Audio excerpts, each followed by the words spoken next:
Salut tout le monde, c'est Simon, je vous retrouve pour la dernière vidéo du coup du week-end. On part sur la première ligue, le championnat anglais. On essaye de terminer en beauté. On fait un petit récap de ce qui s'est passé. Bon, du coup, c'était pas le week-end là, c'est le week-end d'avant. Sachant que c'était un week-end de FA Cup la semaine dernière. Moi, j'étais parti sur 3 scores exacts. Encore une fois, c'était excellent pour la première ligue. Brentford Everton, un but partout. United Ipswich, 3 buts à 2. Donc celui-là, il fallait le voir venir, hein. Franchement, c'est une super cote, ça, j'imagine. En tout cas, je les joue pas les scores exacts, comme vous le savez. Et puis 2 buts à 0 pour West Ham contre Leicester, donc c'était vraiment excellent. On commence Brighton, Bournemouth, over 2-5, ça s'est passé, il y a eu 2-1 je crois si mes souvenirs sont bons pour Brighton, qui en ce moment marche sur l'eau, hein, ils sont vraiment chauds patates en ce moment les joueurs de Brighton. Wolverhampton contre Fulham, il n'y a pas eu 2-1, il y a eu 1-2. Crystal contre Villa, je sais plus par contre celui-ci. Crystal a gagné. Ouais, Crystal a gagné contre Villa. Chelsea contre Southampton, il n'y a pas eu 3-1, il y a eu 3 ou 4-0 pour les Blues. Les Blues qui ont essayé d'ailleurs tout au long du match de faire marquer notre ami Palmer. Ils ont pas réussi, hein. Vraiment triste, hein. Franchement, c'était vraiment triste. Nottingham Arsenal, j'étais parti sur Nottingham au nul, il n'y a pas eu 1-0, il y a eu 0-0. Donc ça, c'était nickel. Tottenham City, celui-là, déception. Je pensais qu'il allait avoir des buts. Tottenham, en ce moment, il y a un peu moins de buts qu'à l'accoutumée. Je suis un peu déçu. Mais bon, dans tous les cas, j'étais parti sur une victoire de City. Aussi, City a gagné 1 but à 0. Liverpool-Newcastle, il n'y a pas eu de 1, il y a eu 2-0. Pareil, j'étais parti sur un BTTS. Les buts m'ont pas réussi là ce week-end. J'aurais dû partir sur la victoire de Liverpool, toute simple, tout comme la victoire de City ou même la série avec un nul. Mais en tout cas, dans tous les cas, j'étais parti un peu à côté sur ces deux matchs-là. Donc voilà. Sinon, Wolverhampton, ils ont encore 5 points d'avance, c'est pas trop mal. Les Ipswich, je les ai vus jouer contre Nottingham lundi. Ils ont fait un plutôt bon match. Nottingham qui est passé au tir au but. Le Murillo, là, il a l'air vraiment pas à l'aise dans son t-shirt à chaque fois. On le voit là, cette grosse pancarte là. Le défenseur central de Nottingham, franchement, il fait un peu. Fait pas, je trouve qu'il fait pas. Il a pas fière allure quoi dans son t-shirt. Enfin bref, on y va. Pour ce week-end, Nottingham City, ça commence, ça tape fort.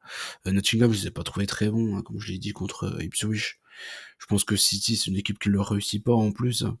Donc je pense que City a les moyens de gagner ce match-là du côté de Forest.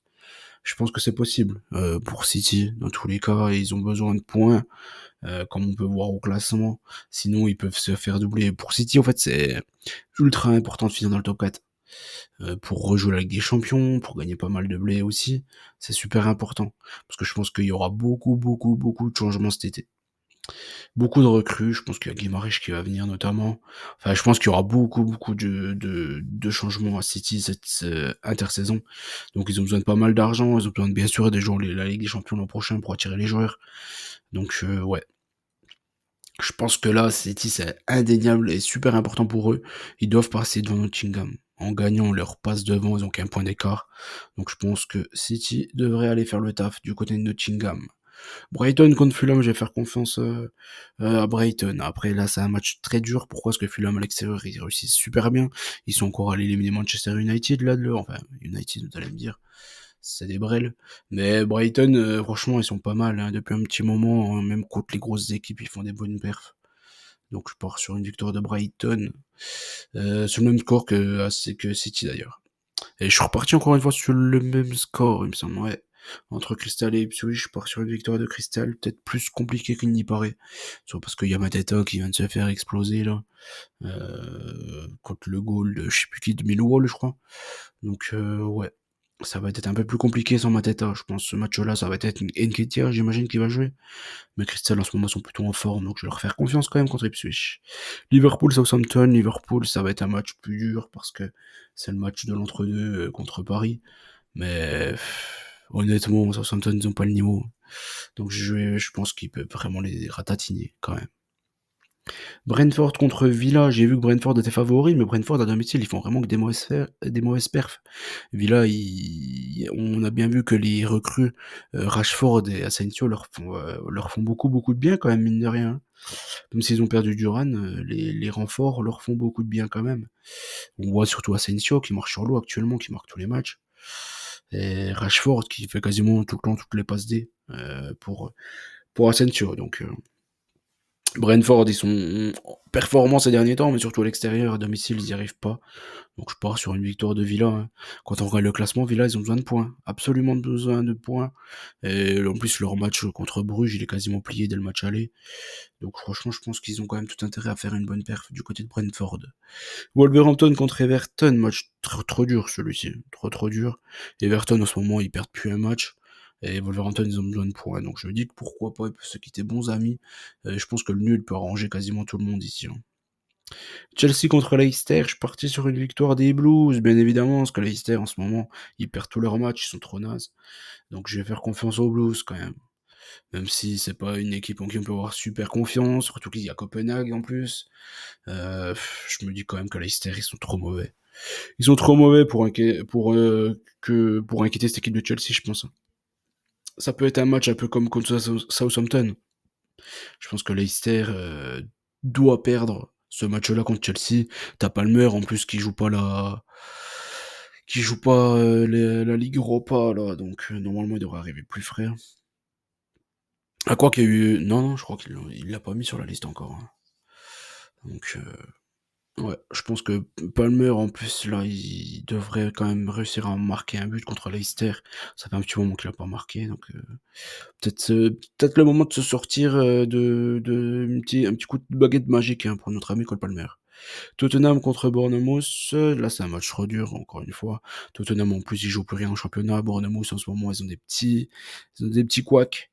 Donc je pars sur un nul aussi là encore, mais un nul très prolifique. Je pense qu'il devrait y avoir des buts entre Tottenham et Bournemouth. Et Bournemouth j'aime bien moi cette équipe. Comme j'ai déjà dit plusieurs fois, ils me plaisent plutôt bien. United Arsenal, United joue trop important contre la Sociedad pour vraiment jouer ce match-là à fond, je pense, contre Arsenal. Je pense qu'Arsenal devrait réussir à l'emporter, sachant qu'Arsenal, ils ont déjà plié l'affaire contre le PSV hier soir, donc c'est terminé, quoi. Ils peuvent mettre l'équipe 3 contre le PSV au retour. Dans tous les cas, ils vont passer. Donc, ouais. Je pense qu'il y a une équipe qui. Enfin, Arsenal sera plus motivé qu'United, je pense, sur ce match-là. West Ham contre Newcastle. West Ham contre les Magpies. Je vais faire confiance aux Magpies parce que je me dis que West Ham, ils ont quasiment, enfin, ils ont pas assuré leur maintien, mais bon, pas loin quand même en restant sur 2 victoires là, une à Arsenal et une à domicile contre Leicester. Je pense que ça leur a fait pas mal de bien et ces 6 points là, ils vont les maintenir, je pense, tranquillement. Et ils jouent rien d'autre. Alors que Newcastle, ils ont vraiment besoin de points pour réintégrer le top 5 là. Euh, et y rester, tout simplement. Donc je vais faire confiance aux Magpies, même si au match aller, je les voyais déjà gagner. Ils avaient perdu 2-0 à domicile, sans même marquer un but contre West Ham. Donc c'est quand même un match qu'il faut se méfier, mais je pense que les Magpies devraient pouvoir gagner quand même. Voilà, j'espère que la vidéo vous a plu, les vidéos vous ont plu, du coup c'était la dernière pour ce week-end. Je vous souhaite bonne chance à tous, n'oubliez pas qu'on gagne au peur ensemble, et je vous dis à très vite, ciao l'équipe.